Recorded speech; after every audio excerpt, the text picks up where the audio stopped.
everybody, I'm Kia. Very happy to be with you all in Idyllwild, and thank you for inviting me. It was really generous because being invited here, I was given a little bit of a wider scope than at normal crypto conferences that I might be presenting at. So I'm taking the kind of far freedom to present on a topic I've been thinking about more deeply that I think will become really important in the Web3 context, and that we should start from kind of deeper theoretical or foundational roots first. So the talk is called Mediums of Memory, and it will be ways of thinking about how we produce, kind of generate, in between make and store memory as communities, and what that means for the creation of time and also for the creation of the past. In my day job, I wear many hats. Right now, I'm the co-founder of Gnosis Guild. I've worked at Gnosis for the last 5 years, and now my team works on DAO tools, kind of vernacular, composable, interoperable DAO tools called Zodiac, which will feature into the presentation lightly. But yeah, I hope you all enjoy this experimental talk. So, carbon memory. We have no geologic record of the first 500 million years, though it's likely our planet endured volcanic, seismic, and impactful transformations. A weird mix of metals, minerals, and animate carbon provide us with a planetary memory of the 4 billion years that followed.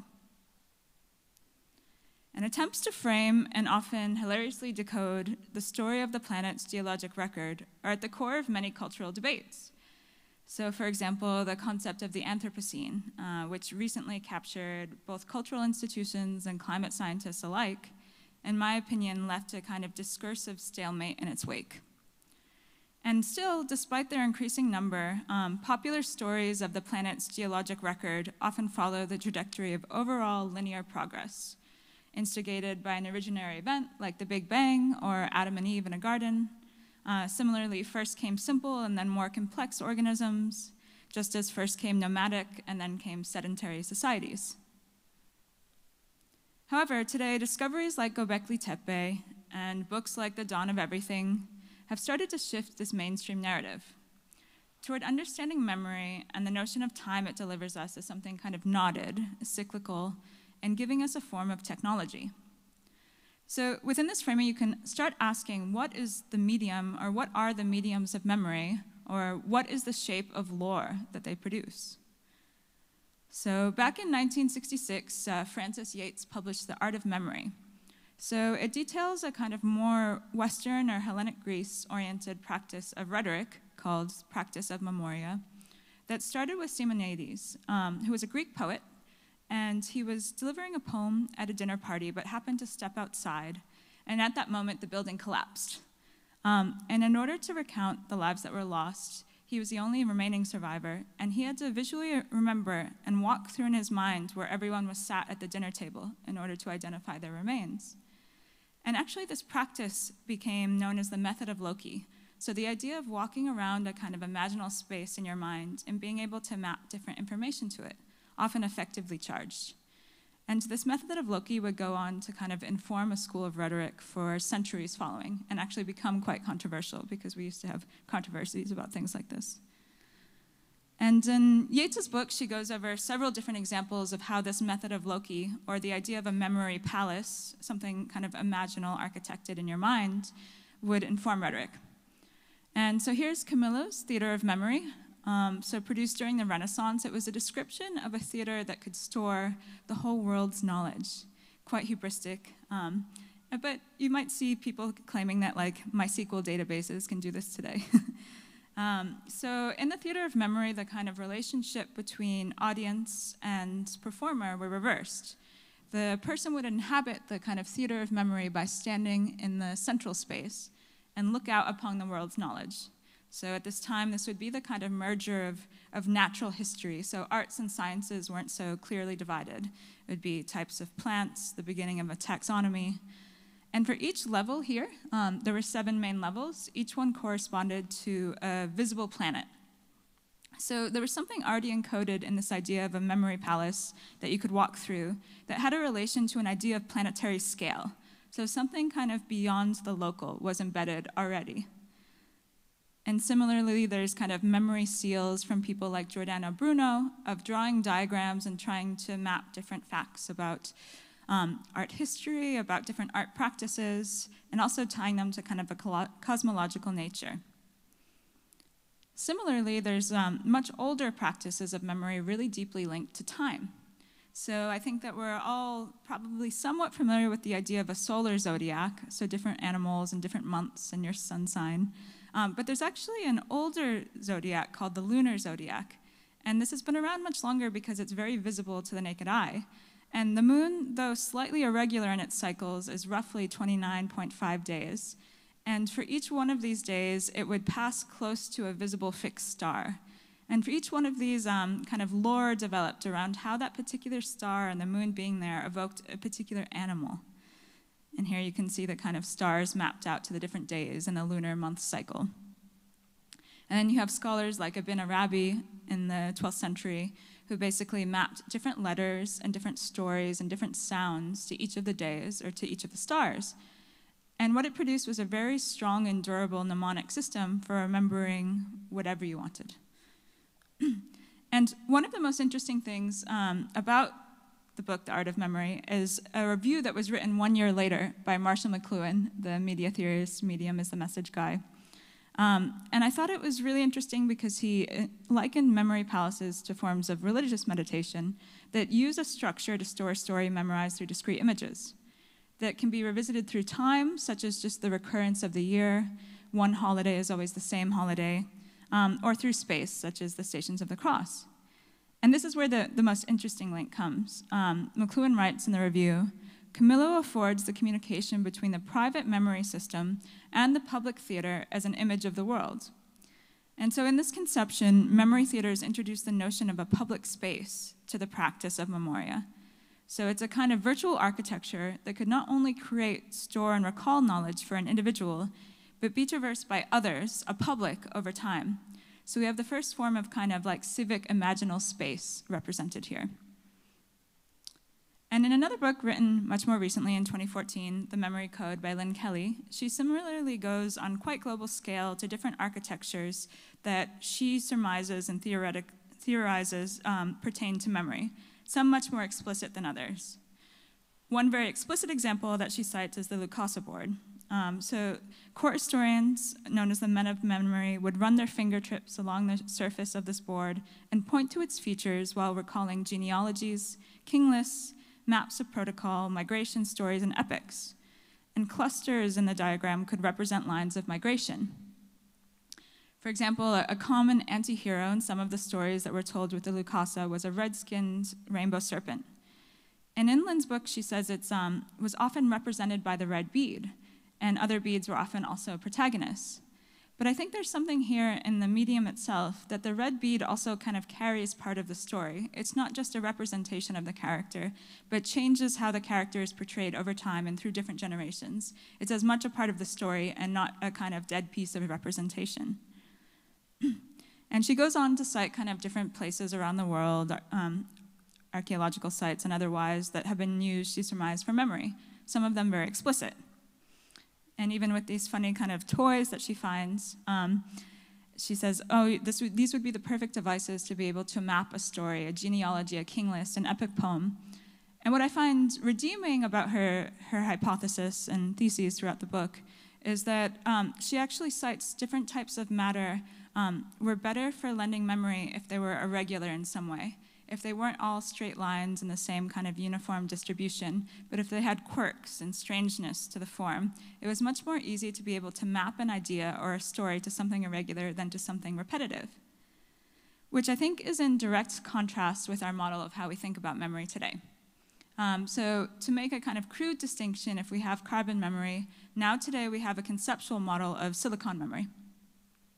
I think this is best maybe typified by the 2001 A Space Odyssey, when HAL, the supercomputer, is deemed a threat to the crew, and their only remaining crew member decides to shut it down. And that involves crawling to a little kind of central hold in the spaceship and taking out one by one disks in the memory terminal. And somehow HAL, the machine, continues to sing and to speak while this is happening. But here, this is this exact model where memory exists as kind of discrete chips discrete things that can be removed, not something embedded throughout an environment. We get the same when we see kind of archival things of different living beings and a particularly natural history or colonial input. And then these get directly translated to digital space, basically as a reference data set, a taxonified object, linked but not necessarily embedded within the environment. And we assume that with a few kind of genus and species designations or a few other things that this will preserve its memory through to kind of through to the future in different generations, as well as through to different types of machine learning, right? Which we're about 5 minutes from seeing what that really means. But I would like to say that there's also another way to conceptualize how we think about silicon memory. And I would borrow from the work of Christopher Alexander, who was an architect, and published with a team in 1977 a pattern language. And this was an idea of architecture that said, rather than approaching buildings from a top-down method, what if we created a pattern of a language of different small patterns that one could take and put together to create an idea of a building that felt really grounded in place, something that people could root in their cultural vernacular and kind of grow from there. So for example, a house for one person. So what if you take things like a sun facing outdoors, or the small rule or pattern that there should be light on 2 sides of every room, and you combine this with built-in seats that are common of the architecture in the area. And by combining all of these small patterns, you have something that is typified as being somewhat more lived in, somewhat more whole, something that's already related to, rather than a simple kind of blueprint that is then realized. So it's not the pattern language, but a pattern language, something that's not universal, but cultural and vernacular. And this idea of pattern languages became really influential to a group of programmers in the 90s. So Ward Cunningham and his partner published a book on pattern languages for programming. And they were working as pair programmers and said, why don't we create a kind of collection of patterns or best practices for how we code together? And we publish it as a book, and then other people start publishing too. So we have this big kind of knowledge of the best way to produce working software, to produce good collaboration. And so they published this book, and it had some good reception, but it didn't really catch on the way that they wanted it to. And they started thinking deeply about, well, what is it about the book, or what is it about a pattern language that requires a type of medium that can be participatory, that other people can feed into as well? And basically, from applying the idea of pattern languages to software, we get the world's first wiki. So published in 1995, WikiWeb was the kind of generic model on which Wikipedia became based. So the idea of a software that anyone could go on, make an account, and add their knowledge, and there would be a loose form of moderation. And so speeding up to today, we know that Wikipedia has become massively used, but we also have huge fandom communities that produce walkthrough for games, lore, etc. It's really the most kind of active living knowledge base along with platforms like Reddit Online. And I do want to make a point here that there are definitely forms and mediums that are distinctly colonial, say the pinned butterflies in the drawer, or even the Lucasa Board itself that I mentioned at the beginning. This worked kind of in service of empire, in service of political power, in service of kind of kingless. So it's not that these mediums are necessarily politically better, but I think that there's something that, so we shouldn't assume that kind of certain mediums always produce better politics. The politics have to come rooted in the culture and then go to the medium themselves. But we want to be able to use resilient mediums for storing this knowledge and memory if we want this culture to kind of continue to persist in a way that feels more ethical. And from this, my kind of intuition and underlying thesis of how to approach memory in Web3 is that we can only think of memory as existing when distributed. And as a general philosophical framework, rather than tools applied to or carrying worlds, we can think of technology instead as changes in the production of memory. So if some of you saw Blade Runner 2049, I think it's an interesting example with the memory maker and basically producing virtual memories and running them for different people in the world. And I would say that memory recall, while dependent on one or more subjects, can be summoned independently of spatial or temporal limitations. One could make an easy analogy that software, while dependent on a material substrate, similarly can run independently of spatial or temporal limitations. Obviously, this is only partially true. And of course, in practice, both memory and software face constraints, both with ecological production, but also, for example, when trauma blocks memory, or when a nation state blocks an IP address. But these constraints are not inherent to all of their instances. And in its ability to be run, recalled, and actively transformed by a participant, the practice of software, like software as a practice, begins closely resembling a practice of memoria, or memorization, and specifically the memory theaters of Camillo, which constitute memory as a public space, a kind of virtual architecture for an incomplete image of the world. In this light, software begins to look like the closest medium to memory itself we have produced. But it is also the most fragile, and it requires a kind of activation. And it could be for this reason that we still lack a common vocabulary or framework for understanding the memories that software itself produces. And I'm not arguing for some kind of return to analog, but instead to abandon the model of memory as a discrete object in a database, and instead of human and inhuman keepers of databases, one could say, guides that orient and pass on how to navigate them, kind of database doulas to some degree. Because while wikis are perhaps one straightforward example of how software as a form of evolving memory works, I think software as a practice of memoria, or memory generation, will become more widely understood and much more kind of the cultural norm of our understanding, basically as large language models and AI and other tools become more clearly interdependent and interwoven with all of the software that we use. We'll see them very, very clearly as memory banks that we have to deal with as memory that we grow and change over time. So basically, where can we look to? This is a huge ethical quandary. And I would say that we can look to thinkers like Tyson Yunkaporta, who wrote in Sandtalk, the only sustainable way to store data long-term is within relationships. So deep connections between generations of people in custodial relation to a sentient landscape, all grounded in a vibrant oral tradition. So this doesn't need to replace print, but it can supplement it magnificently. Those two systems might back each other up rather than merely coexist. Relationships between systems are just as important as the relationships within them. And so in this case, we have the oral tradition, print, but we also have digital, and even further than that, we have Web3. So to repurpose a fun kind of old school 90s net art diagram, where does memory happen? If the art happens here, and we think of this as a simple technology diagram, it's not that memory happens in the database or that memory happens in the mind of one person. Instead, it happens in a kind of interplay between inhuman and human agents. And to continue with Yunkaporta, kinship mind is a way of improving and preserving memory and relationships with others. If you learn something with or from another person, this knowledge now sits in the relationship between you. But really keyly, this doesn't correspond just to relationships between humans. It can be to a sentient landscape. It can also be to a database. There's some sort of relational quality there that we haven't yet learned to explicate.